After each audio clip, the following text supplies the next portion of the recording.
Biboong. Aku hanya memikirkan satu peraturan penting. Kenapa kau lakukan hari ini kalau kau bisa melakukannya besok? Few moments later.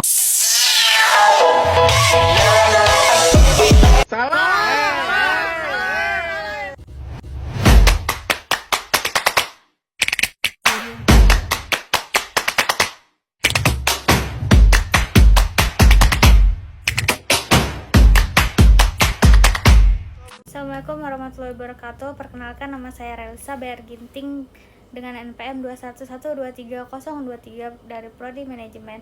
Sebelumnya saya mohon izin pada dosen saya yang terhormat Bu Eti Sri Wahyuni, SEM SI PhD. Di sini saya akan menjelaskan sedikit tentang pengaruh inflasi dan suku bunga terhadap investasi domestik di Indonesia.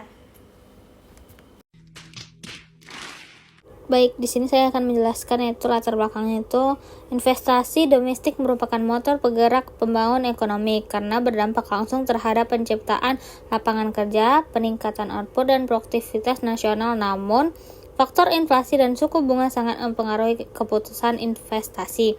Inflasi tinggi yaitu meningkatkan biaya ketidakpastian ekonomi, menurunkan minat investasi.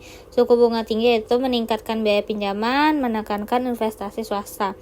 Fenomena ini tidak hanya terjadi di Indonesia, tetapi juga dialami berbagai negara lainnya, sehingga menarik untuk dianalisis baik dalam konteks nasional maupun global. Di sini ada landasan teori, yaitu 1.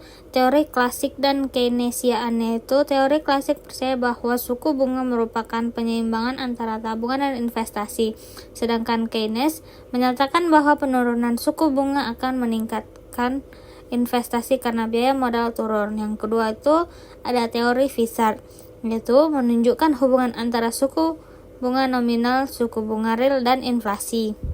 Data dan metode pendekatan, studi literatur, dan pendekatan deskriptif kuantitatif.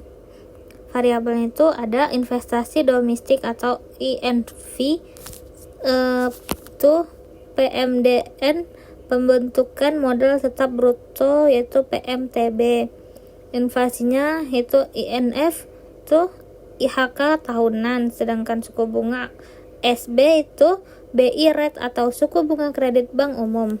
Baik, di sini bisa kita lihat studi kasusnya yang di Indonesia, yaitu periode pandemi COVID-19 di tahun 2020 sampai 2022. Itu ada inflasi relatif rendah, yaitu sebesar 1,68% sampai 2,91%, tapi investasi tetap melemah. Yang kedua itu ada suku bunga acuan BI sempat diturunkan, yaitu sebesar 5% ke 3,5%. Namun ketidakpastian ekonomi dan penurunan permintaan menyebabkan investasi tidak langsung meningkat. Ada juga studi kasus luar negeri, yaitu 1. Amerika Serikat di tahun 2022 sampai 2023, yaitu ada inflasi naik drastis pasca pandemi mencapai 9% di 2022. The Fed menaikkan suku bunga acuan secara agresif dari 0,25% di tahun 2021 ke lebih dari 5%. Dampaknya penurunan investasi sektor properti dan teknologi. Banyak perusahaan teknologi mengurangi belanja modal, yaitu CAPEX. Yang kedua itu ada India dari 2013 sampai 2017, yaitu inflasi menurun dari 11% ke 4%, yaitu berkat reformasi kebijakan moneter. Yang kedua, suku bunga kebijakan juga menurun dari 8% ke 6%.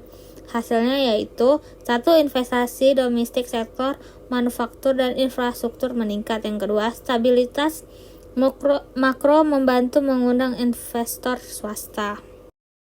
Kesimpulannya adalah 1. Inflasi dan suku bunga berpengaruh signifikan terhadap investasi domestik baik di Indonesia maupun luar negeri. Yang kedua, kebijakan moneter yang stabil, yaitu inflasi rendah dan suku bunga moderat, mendorong iklim investasi yang sehat. Yang ketiga, faktor non-ekonomi atau stabilitas politik, pandemi, regulasi juga sangat penting dalam mempengaruhi realisasi investasi.